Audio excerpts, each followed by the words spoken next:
салом дӯстони азиз, айни ҳол мо ҳамроҳи бародарон дар масҷиди нави шаҳри Душанбе қарор дорем. Соат ба вақти Душанбе 5:55. ҳамаи шуморо ба иди бузурги Қурбон табрик мекунем гуфта ба шумо тамом хушои зиндагиро орзуманд ҳастем. дӯстони азиз, имрӯз албатта рӯзи муборак аст. дастаҷамонат давом мекунем ки худованд тамоми бандагони рӯи умро дар тумони қисматаш меҳмон бошад.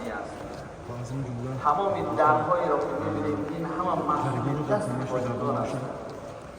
این قدر ملت تا ملت با هنر زیبای خود امروز این مسجد تاجیکان را در عرصه جهان معرفی کرده. خداوندا پیشوای معظم ملت ما را عمر دراز و سعادت و سربلندی نصیب گردان، چنین تحفه زیبایی را برای این مردم پیشکش کردند.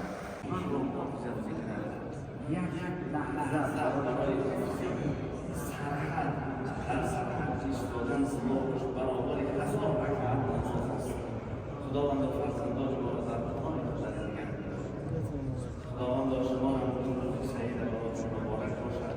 سعادت و سعادت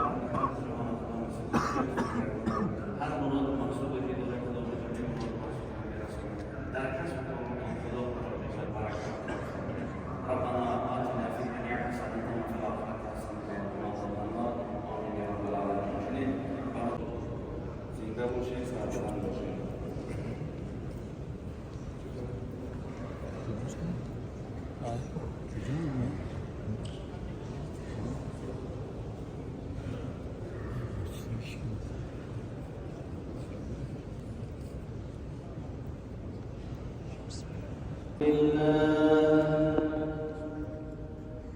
الحمد لله الذي جعل الكعبة بيتا الحرام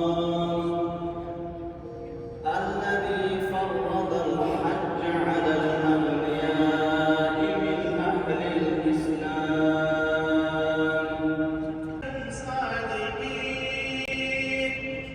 قل إنما العلم عند الله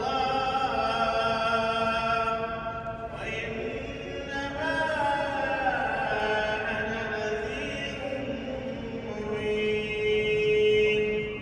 فلما رأوا زلفة سيئت وجوه الذين كفروا وقيل هذا الذي كنتم به تدعون. بسم الله الرحمن الرحيم.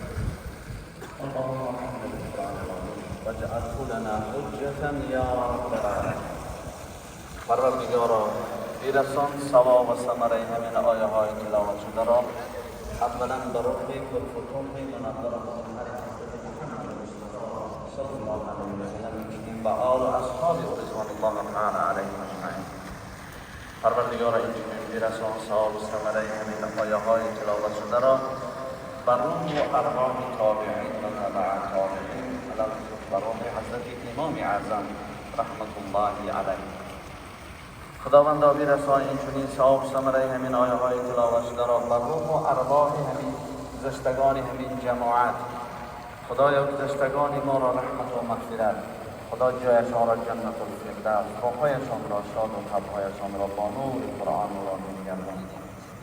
پروردگارا خداوندا بیماران ما را شفای کامل و عاجل عطا کن. پروردگارا پیشوای معظم ملت ما را که تمام هستش بهر این ملت بخشیده است. پروردگارا تندرستی و سلامتی و بردوام عمر دراز پر از فیض و پر از برکت عطا فرما. خداوندا کشور عزیز ما، وطن محبوب ما را از زمین بالاهای زمینی و آسمانی در پناه خود نگه دار. خداوندا بهترین نعمت که به ما عطا کرده ما شکرانه میکنیم. خدایا در برابر این نعمت خدایا اینجور امنیت، وحدت و یکپارچگی و استقلالیت کشور ما را خداوندا ابدالدائم بگردان. پروردگارا مهاجران محنتی ما را خداوندا در پناه اسمت خود نگه دار. ربنا آتنا في الدنيا حسنة وفي الآخرة حسنة وقنا عذاب النار. آمين يا رب العالمين. ربنا هب لنا من ازواجنا وذرياتنا قرة اعین واجعلنا للمتقین اماما. عید سعید قربان به هر یک شما مبارک باشد. برادران عزیز که قربان